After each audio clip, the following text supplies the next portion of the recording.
I got a pocket call from my dreams. It was kind of unusual. I hadn't heard from them in a while. It was hard to make out what they were saying. All I could hear was their muffled voices on the other end of the line. But then again, my dreams have always been hard to interpret. We light the fire in which we burn.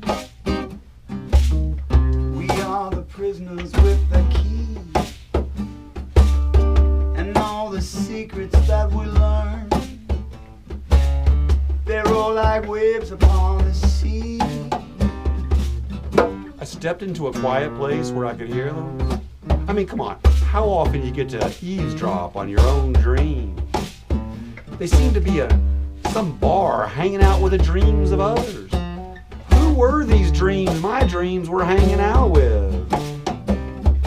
It seemed to be one of those seedy bars filled with the questionable characters of illusions, delusions of grandeur, and this one arrogant bastard intoxicated on the smell of his own musk and brandishing a handgun, calling himself the American Dream. Painted puppets, jointed limbs, we're all hanging on a string.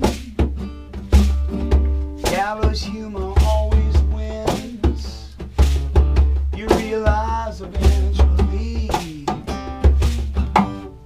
My dreams were making fun of me, saying sure he likes to lie in the soft grass and stare up at those tower of dreams that he'll never see the inside of. He doesn't take us seriously, doesn't respect us. Always banding about those platitudes that he learned at places like the Oregon Country Fair, where they all say, maybe if we all had the same dream, our dreams would become a reality. What, are we not real? I mean, Martin Luther King had a dream on a mountain. Did he really have a dream? Was he really on a mountain? Did that make it any less real?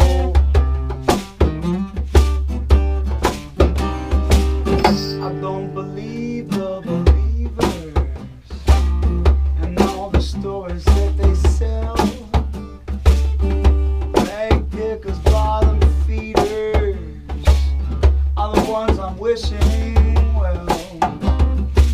And one of my dreams goes to buy this one hot little wet dream a drink. And he reaches for his wallet, and his wallet is gone. Somebody had pickpocketed my dreams. Must have been a very bad dream. But she didn't miss a beat. She said, don't worry, honey. If giving is better than receiving, then wanting must be better than having. And with that, she mounted the mighty mare of misconception and rode off, as one man's high horse is another man's nightmare.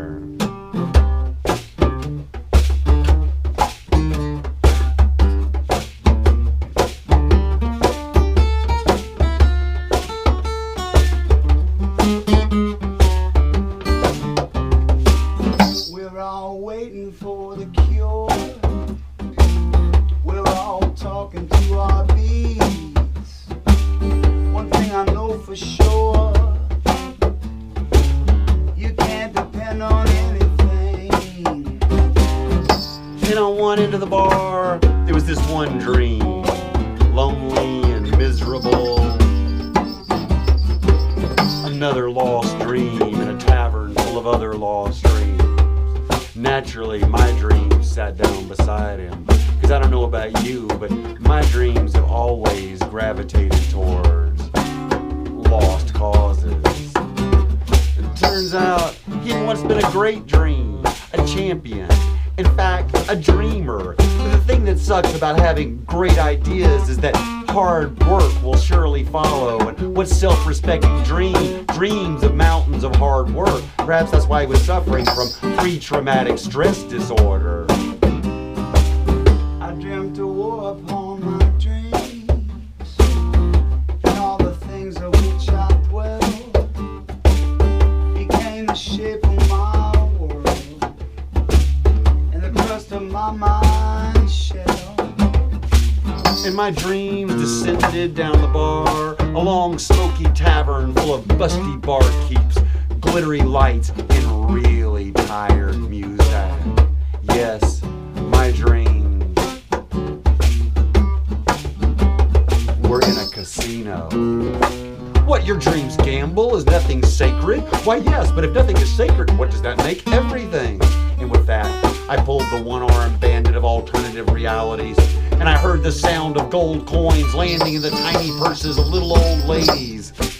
I took some of the winnings and I purchased a GPS for my lost dreams, which just kept saying over and over again, recalculating, recalculating, recalculating. But still, trumpets heralded the fortunes of others. There were alarms, there were buzzers, there was a balloon drop, there were alarms, there were buzzers, there were buzzers, there were buzzers. Why, that's no slot machine, that's my alarm clock. The dream is over. Unless, well, what would you do? They're burning all the fields again. I can smell the charcoal leaves carried in the western wind and drifting into everything. I took my alarm clock and I threw it across the room and it smashed into a million pieces. Or maybe I just mashed the snooze button. I don't know about you, but I sometimes mistake my imagination for my memory. But as soon as I did, there were my dreams, and they were dancing, hands reaching up into an iridescent sky, calling down to the gods. They were painted blue, and they were naked. And believe me, seeing my naked dreams is not a pretty sight. It was a nightmare. No, it was worse. My dreams were on a vision quest, and they were singing in 12-part harmony. In the jungle, the mighty jungle, the lion sleeps tonight. And I'm thinking, if you people don't stop singing that Weemowa crap, you're gonna wake the lion up. Or maybe I had just set my alarm over to radio. And one thing's for sure, I have to stop listening to NPR.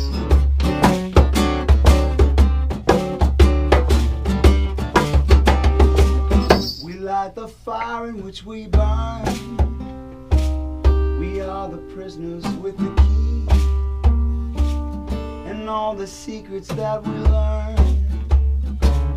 They roll like waves upon the sea. I knew if I mashed the snooze button one more time, I'd be crossing that thin line between genius and insanity, and I wasn't sure which direction I was headed. So I do as I suggest you do at home, listening to KRVM on 91.9. I suggest mashing the snooze button, because we dreamers are only happy when we're asleep. But as soon as I did, I saw my dreams imprisoned, and a crowd had gathered. They were carrying signs and chanting, "Free the dreams! Free the dreams!" They implored me to act, and I thought, yes, great minds think alike. But they chided back, no, actually, average minds think alike. And with that, the ground began to rumble as if it were a mighty earthquake, tearing down the prison walls of my dreams. Or maybe I had just set my cell phone to vibrate. I picked it up. I received a pocket call from my dreams. Or maybe it was a wake-up call.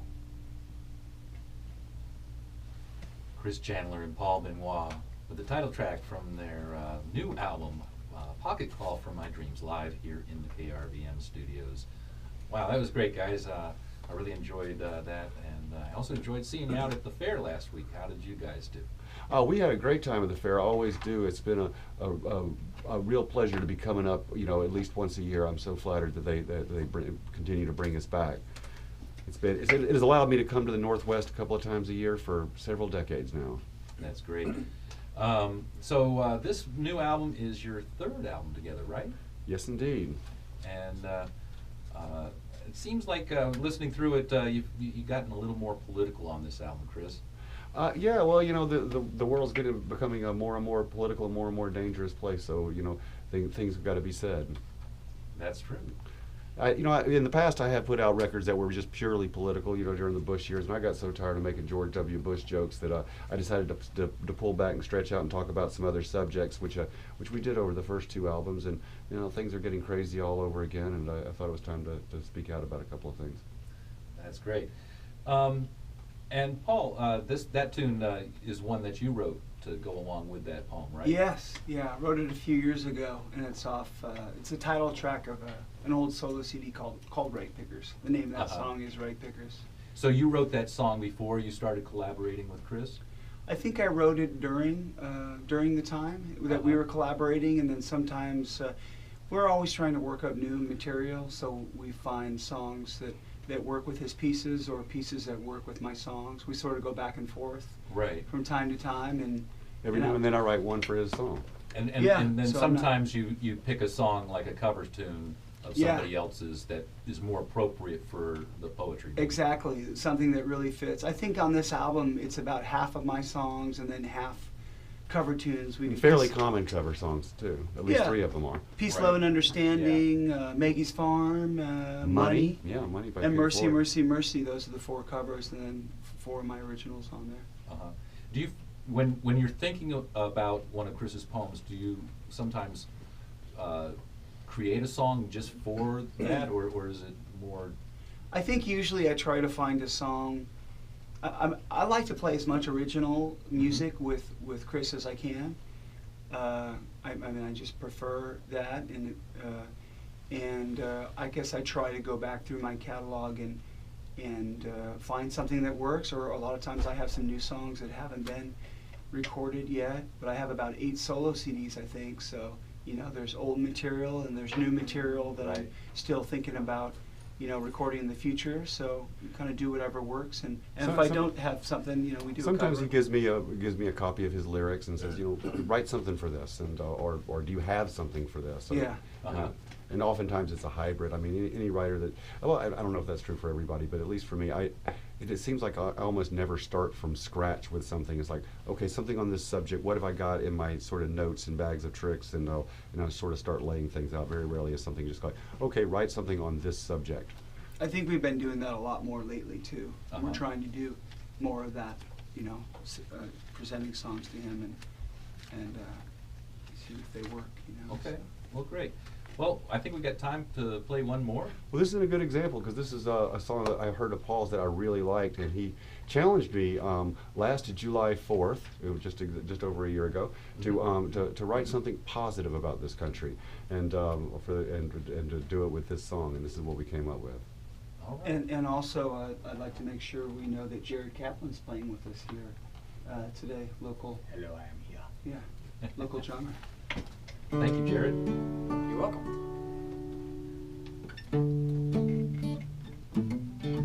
Because when I think about the events in Orlando and since, and people get very paranoid about different groups of people.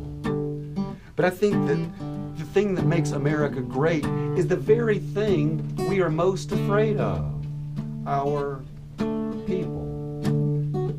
I got your back, but who's got mine?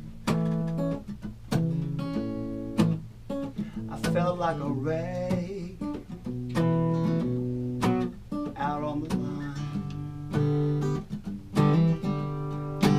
We were twisted, we were blind.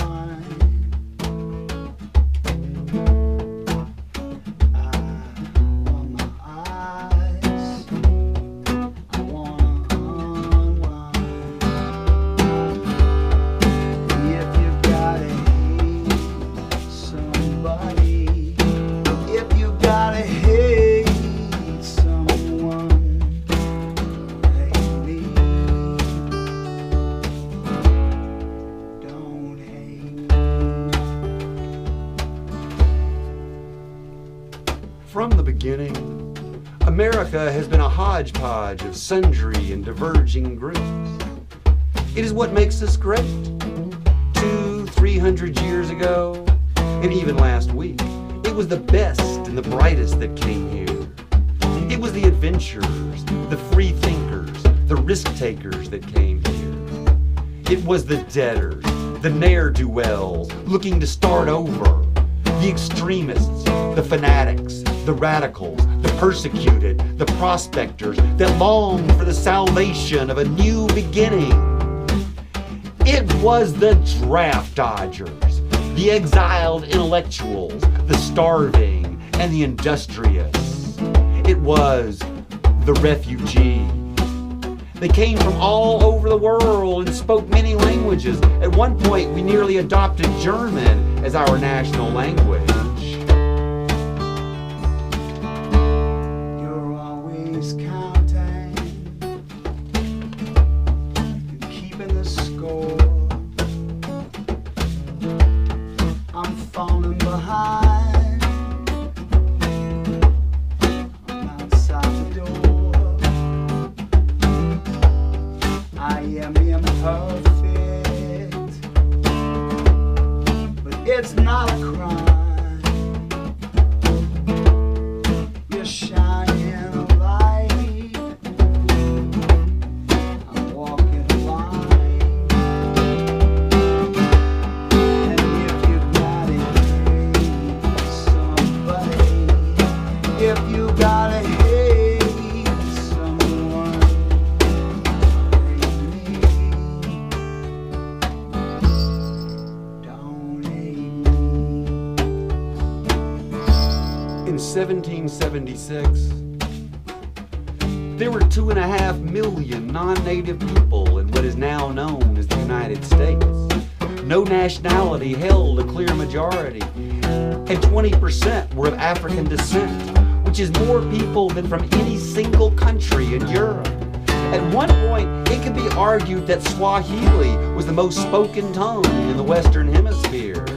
Now, granted, they did not come here willingly, and it's one of our greatest shames that it has taken us so long to recognize the gifts they had to offer.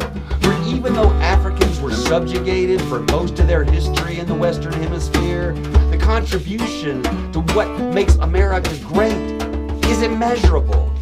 And the same is true of the contributions of those who have been most mistreated, the Native Americans, the Chinese, and the Mexicans. Yes, most of our greatest achievements have been at the behest of the newcomer, the outcast, the refugee.